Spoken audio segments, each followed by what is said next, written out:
തമിഴിലും തമിഴ് ഇപ്പൊ 2 എണ്ണം ചെയ്തു, 1 പകുതിയായിരിക്കുക. ഫസ്റ്റ് ചെയ്തത് കുടുംബസ്ഥൻ.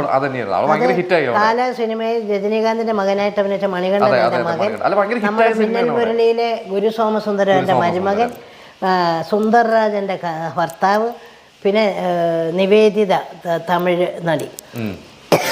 ഫേമസ് അല്ല, പക്ഷെ അവർ ആ സിനിമയോട് കൂടി അതിൻ്റെ അവിടെ തന്നെ കുറേ അഭിനയിച്ചിട്ടുള്ള കുട്ടികളാണ്. പിന്നെ ഒരു തെലുങ്ക് നടിയ നായിക.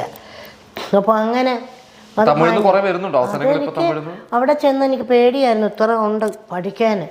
അപ്പോൾ എനിക്കങ്ങ് പേടിയാണ്, നമ്മുടെ ലാംഗ്വേജ് അല്ലല്ലോ. അവിടെ ചെന്നപ്പോൾ ഫസ്റ്റ് ഡയലോഗ് പ്രസൻറ്റ് ചെയ്യാൻ പറഞ്ഞു.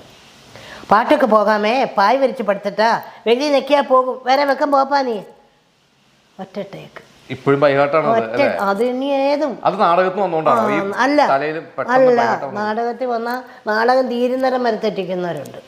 ഇത് ഫസ്റ്റിലെ കനകം ആ കളരിയിലെ ഫസ്റ്റിലെ ഡയലോഗ് പഠിക്കുന്ന ഞാനായിരിക്കും.